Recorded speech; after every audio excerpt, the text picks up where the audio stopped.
Before watching the video, don't forget to subscribe the channel and enable bell notification to never miss an update from us. Hello everyone, good morning all of you. This is Ashma, and in this video we're going to talk about daily current affairs or daily news events. So over here we'll be talking about the news events of the past 2 to 3 days, and we'll be taking them in a detailed format so that it is helpful for all the examination aspirants. But for all of those who are looking for more questionnaires or more quizzes to take care of, or you want more practice or keeping in touch with the questions, you can attempt a daily quiz which happens on Entri app. On Entri app, you can get a quiz which is every day on the app, about 10 to 12 questions every day. So you can attempt that for keeping in touch with the news events. And for other prospects, here we are discussing the news events for a bit of more note making, you can say.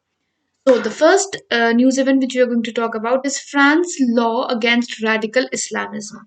So French government has taken a step against radical Islamism by creating a draft law. Now this is yet a draft, that is, it has not been finalized, but the draft as it has come out is being seen by other countries as a very partial one, or something which is making a lot of discrimination among the Islamism or between the Muslims. So, what is there in this that is creating an international debate is that, first of all, it has a strict control on preachers and mosques, that is, those who are teaching in the mosques, those and the mosques. There's strict controls, and the surveillance is also there. So, there's increased surveillance on the activities in mosque, that being specially financing services which are going on in mosque. And then there are rules against hate campaigns that are being spread online. Punishing of doctors who issue virginity certificates is also one of the things that is under this draft law which has been created. Now, apart from this, there is also suppression of homeschooling of children over 3 years, so that parents don't enroll them in the underground, in the Islamic structures or in the mosques, as the preaching goes. So to prevent that, it is that homeschooling has been stopped for children over 3 years, or after 3 years they have to send to a certain school. Right now, there is no residency permission which will be given to polygamous applicants. Apart from that, you might have seen that there are various issues regarding the weddings of Muslims, right? So, for the wedding purpose, there is an interview that is going to happen before the marriage. That is, both the couples will be interviewed separately to find out if they are being forced into marriage or they are going happily into it, so that the divorce rates are comparatively reduced. Now, regarding this thing, first of all, what is important is that there is a French elections that are coming up soon. That is in 2022. It might make a major impact over there. Second thing that is important is that India has also done certain things that happened in 2019. As we can say, the major amendments were passed in 2019, which were regarding the triple talaq majorly. So the wedding laws in India has also been changed quite a bit. So that is very important, that when did it happen. And second of all, there is National Muslim Rights Day, which India celebrates every year, and this has started in 2020. So in 2020, India has started celebrating Muslim Women Rights Day, and that is why it is very, very important. It is on 1st of August. So every 1st of August, we will celebrate National Muslim Women Rights Day. That is important. So these are the important prospects. This law is yet a draft. So the final one is going to create a huge havoc. As we can see, the draft is already creating, because in Egypt there have been statements from Turkey, from Egypt, which are stating it as a open provocation, and things like that are being said. Then we have APVAX. The second news event is APVAX. Now, what is APVAX? It is Asia Pacific Vaccine Access Facility, which is going to be developed to support developing countries of Asia. So, all the developing countries will be assisted in the provision of vaccines, that all the people get the vaccines in the required quantity and quality. It has been launched by Asian Development Bank. Now, Asian Development Bank has been working a lot in terms of making things better for all the developing countries of Asia. right? So it is working a lot on that. There have been various projects that ADB has taken up since April 2020 to support the developing countries and to address the COVID-19 pandemic, as an all we can say. So now, to address this virus vaccination, there is a certain procedure that ADB has set up alongside. So first of all, it must be procured through COVAX. Now, what exactly is COVAX? COVAX is one of the three pillars of ACT accelerator. And what is ACT accelerator? We have discussed it some time back also. ACT accelerator is a program which has been launched by World Health Organization. So COVAX, what is the thing? What is this pillar of COVAX stand for? It is basically to ensure that all people in the world have equal access to the vaccine of COVID-19. Right. So by the end of 2021, the aim is that at least 2 billion doses should be available till the end of 2021, so that all the people have access to the vaccine that is being created. Right. So this whole ACT accelerator was led by Gavi and WHO altogether. Then the vaccine should be pre-qualified by WHO. That is the vaccine which has been approved by WHO, that will be made available. It is not that any vaccine which any country releases and that is going to be available. Only those vaccines which are pre-qualified by World Health Organization, they will be made available to the developing countries.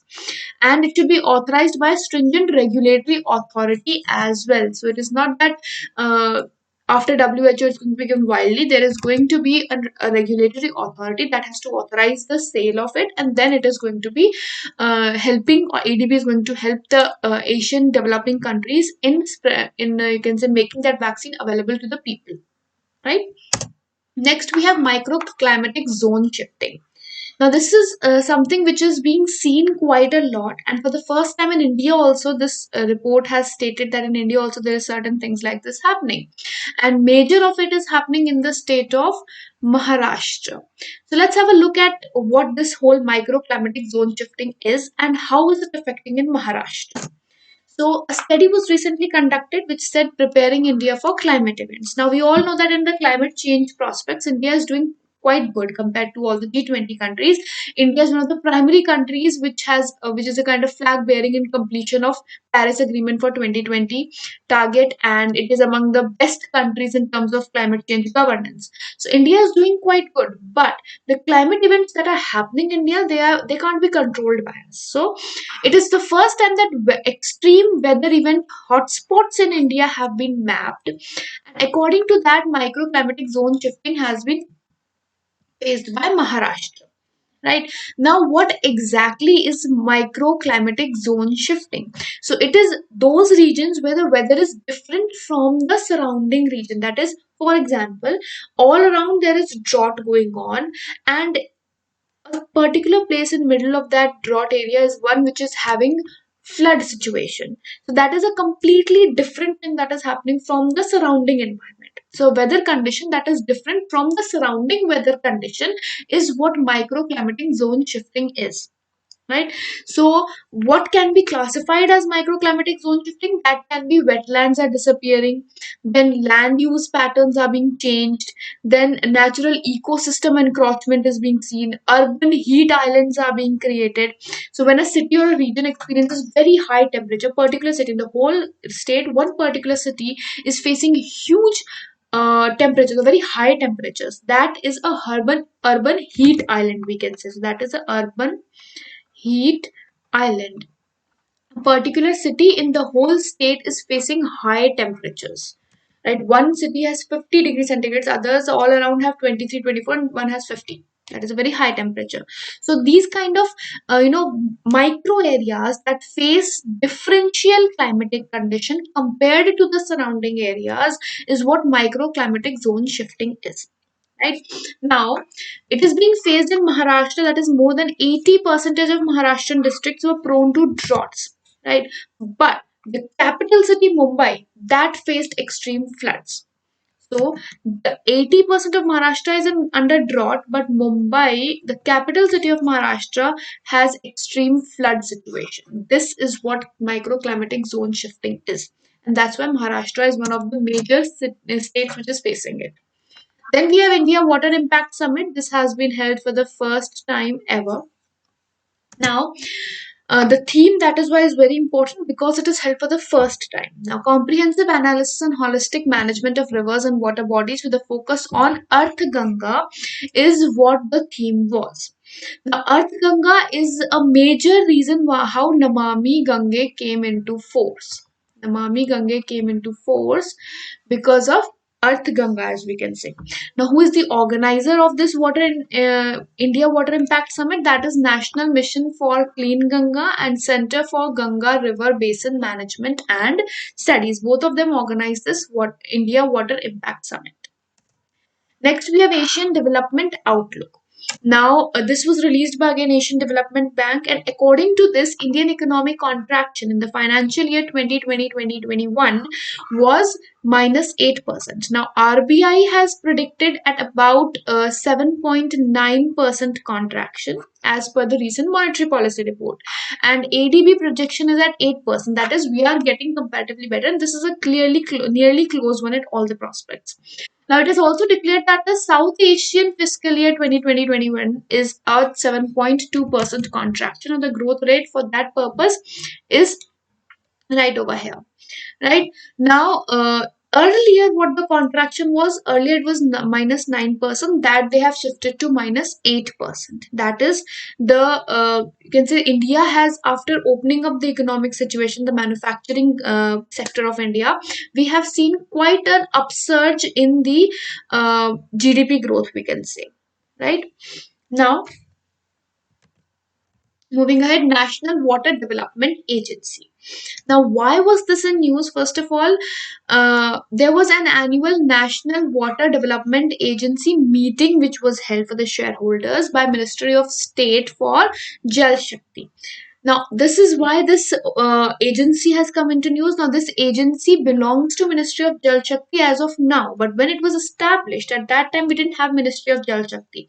At that time, Ganga Rejuvenation Action Plan was there. Ministry of Water and Sanitation was there.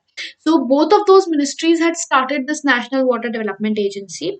But now, since both the ministries have been merged together to form a single ministry, that is Ministry of Jal Shakti, therefore that is the one which handles this agency now. Next, Atmanirbhar Bharat Rozgar Yojana. This Yojana has been recently brought in, where subsidy for 2 years in respect of new employees engaged on or after 1st October 2020. So anyone who has been employed for on 1st October 2020 and after that, and is before 30th June 2021, they are going to be eligible. So for this, 12% employees contribution and 12% employers contribution of wages will be towards EPFO. So the important organization, or the implementation organization, we can say implementation organization, is EPFO, right? And this is going to be applicable for all the establishments which are employing up to 1,000 employees for 2 years term period. Right? In this, for anyone to be eligible, the monthly wage has to be 15,000 or less, and should not work in an EPFO registered establishment before 1st October. That is, now they should be under an EPFO organization, but before 1st of October, they should never have worked in an EPFO organization. Then they are eligible for applying on this. So, how will the credit happen? EPFO credit will be on based of Aadhaar seeded account. That is, Aadhaar linking is very necessary for this. Next comes this Viswas scheme. Now, what does this stand for? It is Vanchit Ikai Samuh or Vargo ki Arthik Sahayata. So, which Vanchit Ikai Samuh are there in this?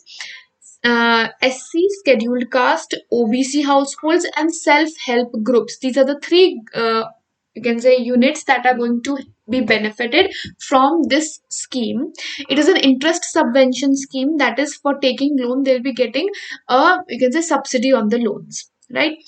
For this, if it is a household, then the annual income of the household should be up to 3 lakh. That is, less than or equal to 3 lakh annual income is there of the household of someone who is of SC or OBC. they will get interest subvention. So what is the interest subvention rate? 5% per annum on bank loans up to 4 lakh for self-help groups. So it is self-help groups. If it's a self-help group, then 5% per annum subvention, 4 lakh per self-help group. Then for if it is an individual, any individual is taking a loan, then for them it is 2 lakh per individual for SC and OBC. Right? So 5% per annum is the interest rate. Interest subvention is of 5% per annum. But for self-help group, the limit is up to 4 lakh, whereas for individual, the limit is up to 2 lakh per individual and per self-help group. Then we have a very important village that is coming into news as of now in the East Jaintia Hills. The name is Mula Milyang village. Now this is a village of Meghalaya, and this is coming into news because it is becoming greener and making progress. There was a mine pit that was there. There was a mouse hole which was there. That is being filled up, or you can say, and it is comparatively making progress now. That is why it is coming into news. The National Green Tribunal (NGT) had stopped all the mining projects over here. Mouse hole mining used to go over here, or you can say rat hole mining used to go over here. Now, what is rat hole mining? When the diameter is about 4 meters or so, that is the diameter. If that diameter hole is there and people are being sent into that hole for the mining purposes, then that becomes a rat hole mining. Right? So there are abandoned mouse hole mine pits and mouse holes and abandoned mine pits, those that have been closed, and therefore the you can say the soil of the area is comparatively getting better and it is coming out to be greener. So progress is being seen in the village. Then Bangladesh and Bhutan have signed a preferential trade agreement or PTA, which allows duty-free access to a variety of commodities between the two states.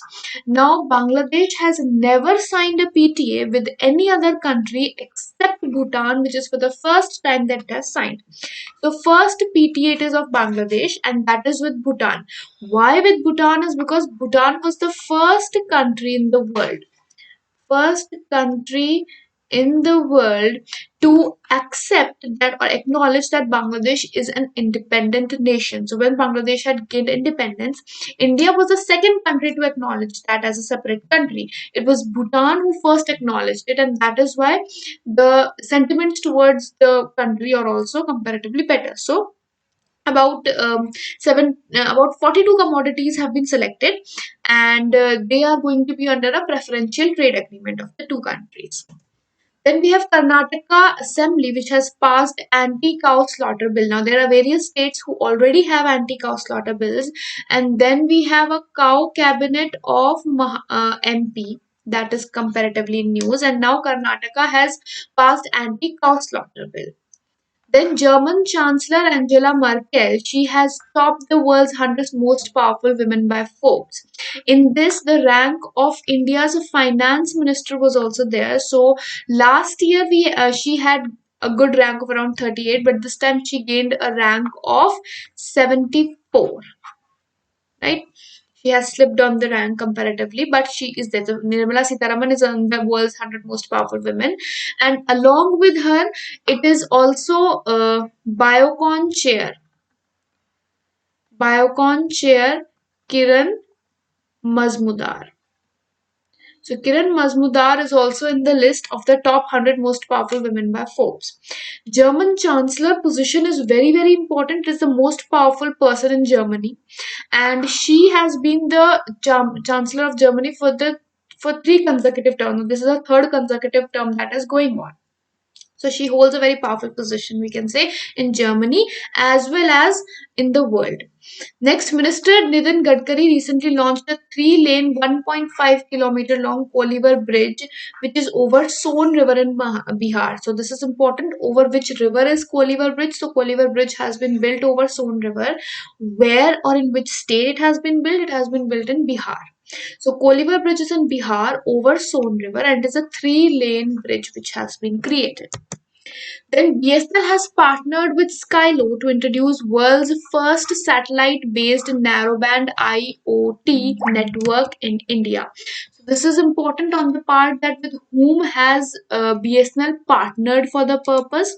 So BSNL has partnered with Skylo and is the first satellite-based narrow-band Internet of Things network in India. IoT is Internet of Things. So it is Internet of Things, first narrowband Internet of Things network of India, and this has been done between BSNL and Skylo. Right. Next, WHO has applauded India's Fitness Ka Dose Aadha Ghanta Rose campaign, which is India's campaign for bringing in fitness awareness and fitness in the lives of people. So, for that purpose, WHO has applauded, or you can say an appreciation, a global appreciation has been seen by India for the purpose. Then India and Nepal have decided to open flights. So this is for the first time that international flights after COVID are going to begin. There is a bilateral bubble arrangement that has been done between both the countries to keep the safety of both the countries into mind. So this has been done. Now with this, I'll be taking your leave. Thank you so much. I hope this session has been helpful to all of you. Do like the video, and if you have any sort of doubts in any of the news event, you can share it in the comment section. Thank you so much and have a wonderful day ahead.